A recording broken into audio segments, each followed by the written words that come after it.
राधे राधे गुरु महाराज। राधे श्याम। गुरु महाराज जी इनके ना जनवरी में चोट लगी थी, 4 जनवरी को के।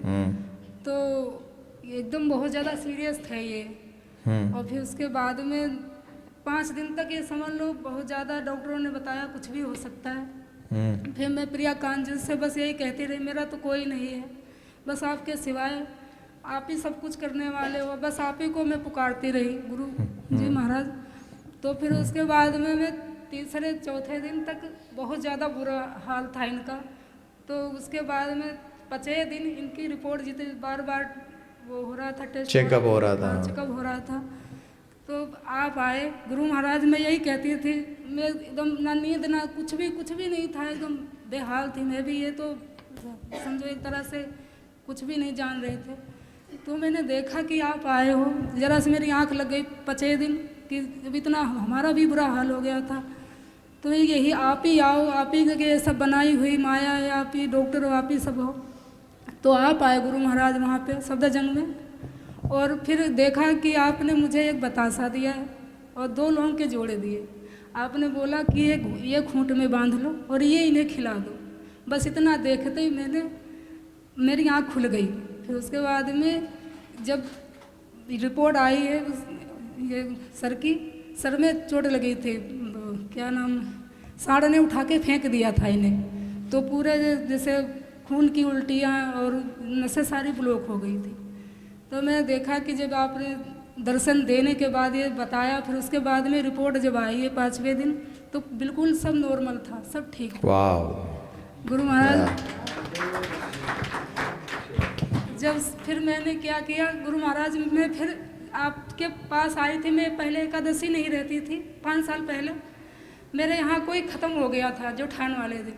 तो मेरी इच्छा थी कि पहले गुरु दीक्षा ले रखी थी आपसे, मेरी इच्छा थी मैं एकादशी का व्रत रखूं। फिर बड़े बुजुर्ग सबसे मैंने पूछा, किसी ने सबने मना कर दिया कि नहीं रख सकते हो, खोटी है। फिर आपने बताया कि मैं कह रहा हूँ आप रखो।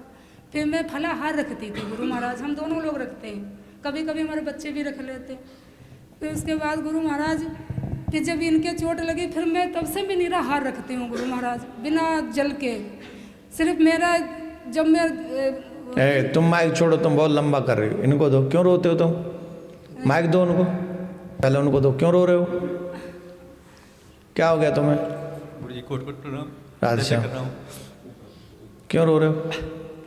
गुरु जी मुझे 4 जनवरी को सांड ने उठा के पटक दिया था, तो मेरे सारे सिटी से हुए सब हुआ।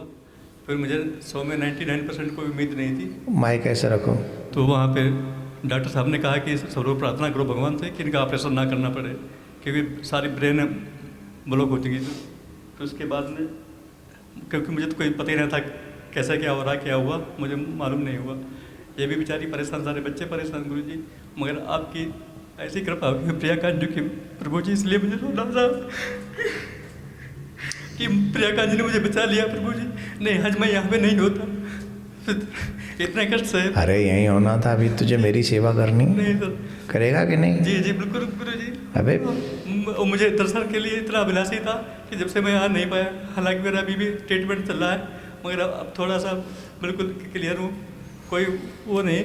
सब ठीक हो जाएगा, रोना नहीं, रोया मत करो। तुम पुरुष हो, हिम्मत रखा करो जरा। दे तुम हिम्मत रखो। भगवान जी के चरणों में कसम खा के कहता हूँ कि मुझे कोई विश्वास नहीं था कि हम भगवान हैं, मगर मुझे मालूम है कि वाकई में ये बात दोबारा बोलो जो तो अभी बोली। मुझे नहीं विश्वास था भगवान है। हाँ, तो मैं हमेशा हृदय से कह रहा हूँ गुरु जी कि भगवान की प्रिया कांजू हमारे हैं, बाकी बिहारी जी हैं, श्री रामचंद्र जी लोग। इसका मतलब है ना, सावित्री ले आई ना तुम्हें प्रिया कांजू से। तुम्हारी सावित्री कर करके प्रार्थना ले आई ना कि हमारे डॉक्टर भी मुझे बचा लेंगे। मगर चलो आ जाओ, माइक दे दो, अब इधर दे दो, माइक छोड़ दो। देखिए, मैं आप सभी से एक निवेदन करना चाहूँगा, जो लोग कहते हैं कि भगवान है कि नहीं हम नहीं मानते हैं, उन सबको एक बात कहना चाहेंगे, आपके जीवन के किए हुए सत्कर्म हमेशा बुरे समय में काम आते हैं। ये बुरा समय ही है कि गिर गए, किसी ने गेड़ दिया, पूरे सब माइंड में चोट लग गई और खून की उल्टी हो गई, और डॉक्टर कह रहे 5 दिन तक पता नहीं है, और फिर 5वें दिन रिपोर्ट आती है नॉर्मल है। यही आपकी पूजा, एकादशी, गुरु मंत्र, प्रियकांजू में निष्ठा, ये उसका फल है। कितने लोग 1 सेकंड में निकल जाते, गिरे और खत्म। ठाकुर जी ने परीक्षा ली आपकी कि भैया तुम ऐसे हो, चलो हम तुम्हारी परीक्षा ले लेते हैं। उसके बाद रिजल्ट क्या है? तुम खुद कह रहे हो कि 5वें दिन प्रियकांजू आए और उन्होंने कहा ये खिला दो और रिपोर्ट नॉर्मल। ये क्या है? क्या ये डायरेक्ट इशारा नहीं है ठाकुर जी का? ये प्रमाण नहीं है? हम कलयुगी लोग हैं, इसलिए इन सब चीज़ों पे, इन घटनाओं पे हमारा विश्वास नहीं बढ़ता है। लेकिन अगर हम कलयुगी ना हो, सतयुगी हो, तो विदिन सेकंड ये विश्वास हमारा हो जाएगा कि ये सच्ची घटना है और हमारे लिए भगवान ने हमको आके शिक्षा दी है। नहीं, कोई भुगत भोगी नहीं हो। ठाकुर जी ने, वो तुम्हारी पत्नी अच्छी है जिसने तुम्हें एकदम प्रियकांजू से सुरक्षित किया, उसके लिए बहुत बहुत साधुवाद।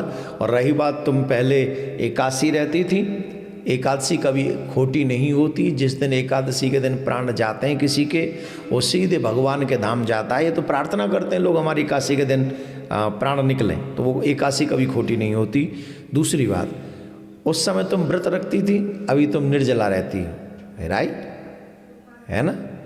अब तुम्हारा शरीर साथ नहीं देता है, पानी पीने का मन करता है, कुछ खाने का मन करता है, तो कुछ खा के कुछ पानी पी के भी रह लो, कोई बुराई नहीं है। ज़्यादा ज़्यादा भजन करो, यही आप काम कर सकती हो। बोलो राधे राधे।